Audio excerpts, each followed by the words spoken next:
Hey Best Pally, I'm Allie. And remember that time I told you my most embarrassing story where I took a running, shitting tour of Pittsburgh? Well, since filming that and now, I have topped that story.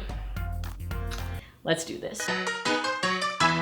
The worst part of this story, or the best part, is that I captured it all on Snapchat.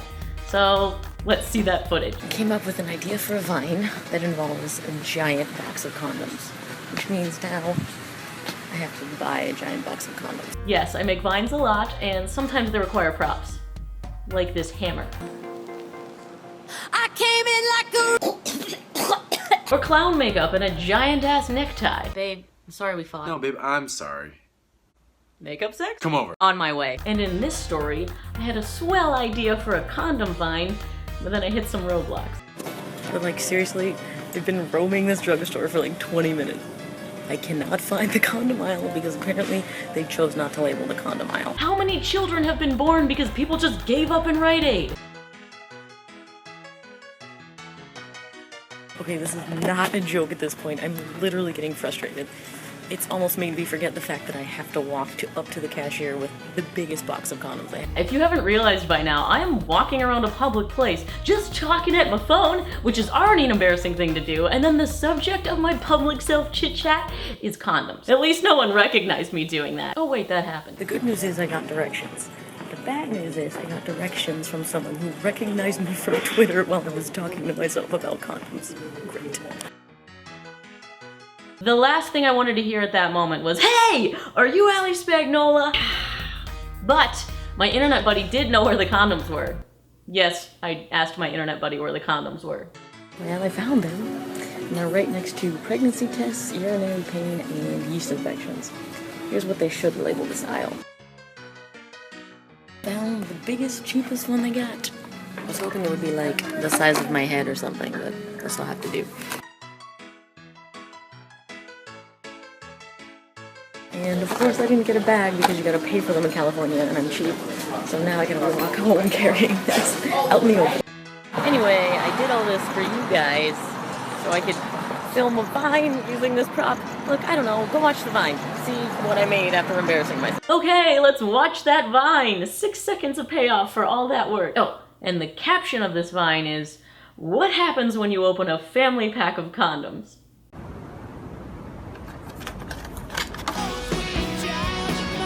Ha!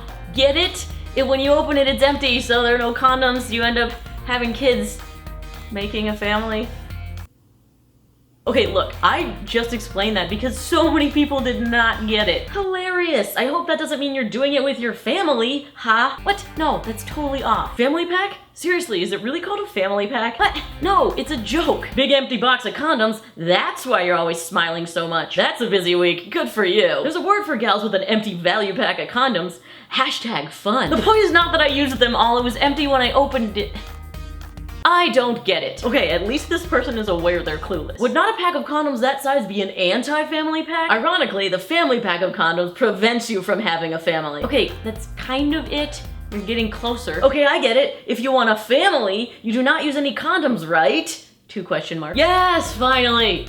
Also, thanks for tweeting my joke back at me. Okay, anyway, so the Vine happened. End of story. Wait! Just kidding.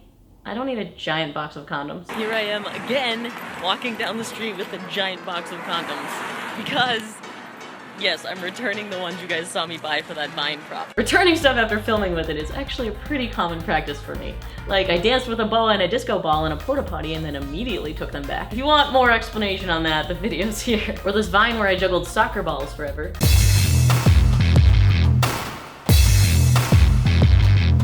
Yeah, I took those back immediately too. The trick is just to keep them looking unused. Oh yes, ma'am, you can return your... Wait a minute. Do these soccer balls look filmed? What? No.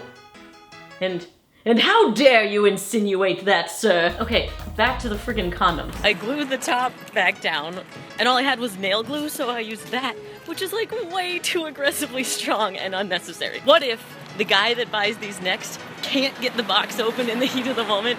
I just completely cock-blocked him. I mean, he did all that work to finally find the condom aisle, and they're impossible to open. The ironic thing is that I got the super glue from Rite Aid too. Here's proof that I actually returned them.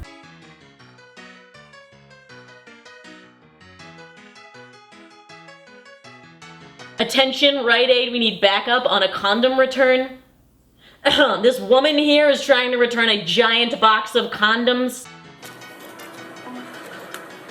Well, that was an ordeal that I couldn't have written better. Cool, why don't we just let all of the Rite Aid employees know that I'm returning condoms? Did you notice that the employee that had to be called for backup was the same one that sold me the condoms initially? Top it off, that first picture I took of the cute guy, I forgot to turn the sound off, so he heard the shutter click and knew I was taking photos. He was super weirded out the whole time. Yeah, lesson learned. Turn the sound off when you're creepily secret Snapchatting people. So anyway, there you go. For the second time, end of story. Wait! Just kidding. Again. I can't believe I'm posting publicly about this. Whatever, it's gone in 24 hours, right? Unless you end up putting it on YouTube. Okay, so there's more to the story. How is this not over yet? When I went to Rite Aid, I was supposed to pick up a prescription, but I forgot in all of the condom returning mess. Guess what the prescription was? Birth control. So, returned condoms, left, came back and got birth control. Clearly I'm confused about my own sex having. Just realized there's a chance that I get the same guy at the checkout. This time, I only got one photo of proof. Here you go. Good news is I learned my lesson from last time and turned off the sound so the guy checking out didn't hear the camera snap when I took that photo. What's the bad news? Stay tuned to the next snap. The bad news is I kind of had my phone under my hand and it like made the flash go off. So as you saw in the photo that was super bright, I flashed the guy in the face. But wait, there's more bad news. I literally ran straight into the guy that checked me out the first time and locked eyes for forever. Didn't think that guy could get any more weirded out than when he first met me. And I proved that wrong. Looks like I'm changing pharmacies. And that, ladies and gentlemen, is why I can never go to Rite Aid again. Yay! Thanks for watching. I hope you enjoyed that, so something good came of me being an idiot.